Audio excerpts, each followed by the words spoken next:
Welcome to Haunted Horizons, where nightmares take shape. Tonight, we bring you a tale so chilling, so unsettling, that it will make you question what happens when you close your eyes. The sleeper possession is not just a ghost story, it's a horrific descent into the unknown. What if you woke up one night and someone else was living in your body? What if your reflection smiled back at you, but you never moved? Sit back, turn off the lights, and prepare yourself. But be warned, once the whispers start, they don't stop. Subscribe now and join the Haunted Horizons before something else takes your place. And now, let the nightmare begin. Deathfire. Part 1. Waking up somewhere else. Ethan always had trouble sleeping, but lately it had gotten worse. He'd wake up in different places. Once, he found himself standing in the middle of his backyard at 3:12 a.m. Another time, he was sitting on the kitchen floor, holding a knife. And the worst part? He didn't remember moving. He set up a camera to record himself, just to see what was happening. The next morning, he checked the footage. What he saw made his stomach drop. At 2:47 a.m., he sat up in bed. But it wasn't normal. His body jerked unnaturally, like a puppet. Then, he turned his head, staring directly at the camera. His eyes were open, but completely blank. And then, he smiled. Part 2. The Whispers in the Dark. Ethan tried to ignore it. Maybe it was just sleepwalking. But that night, he woke up somewhere even worse.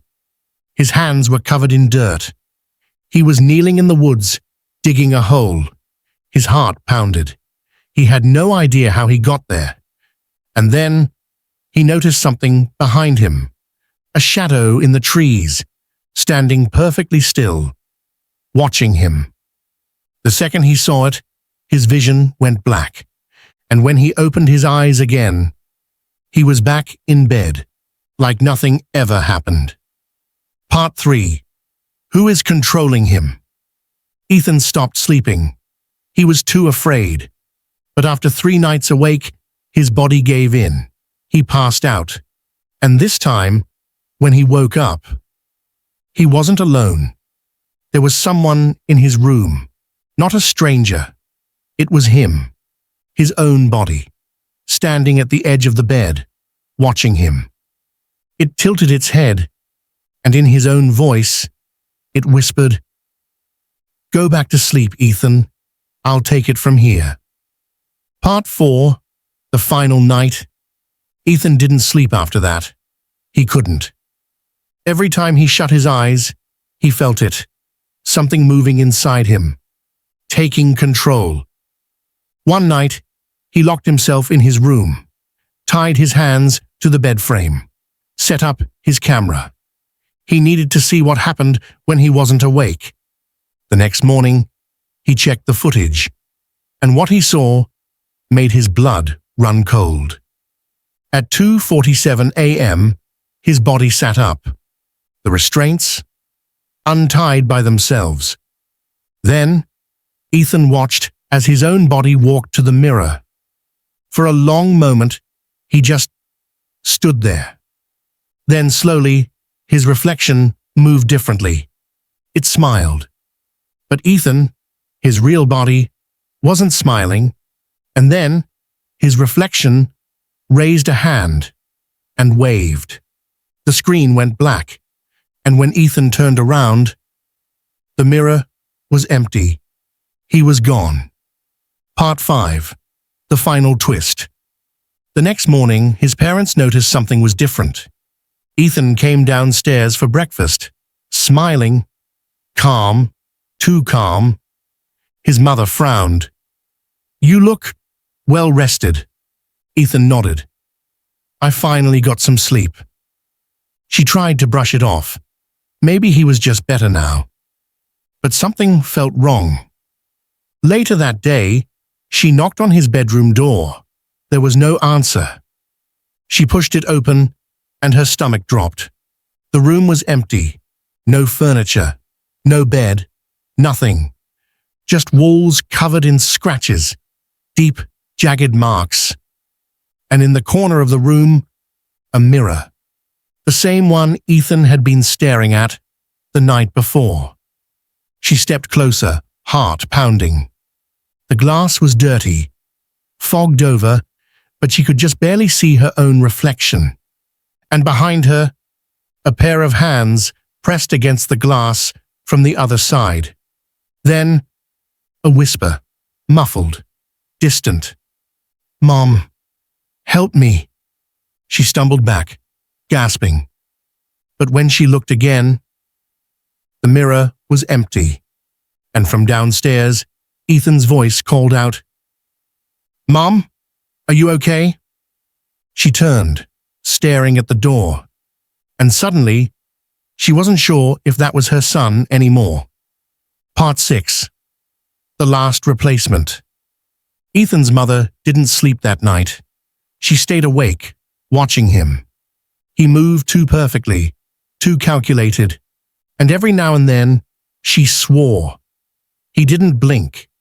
At exactly 3:15 a.m., she heard it. A faint scraping sound, coming from inside the walls. She pressed her ear to the cold surface, holding her breath. Then, a whisper. "Mom, please don't forget me."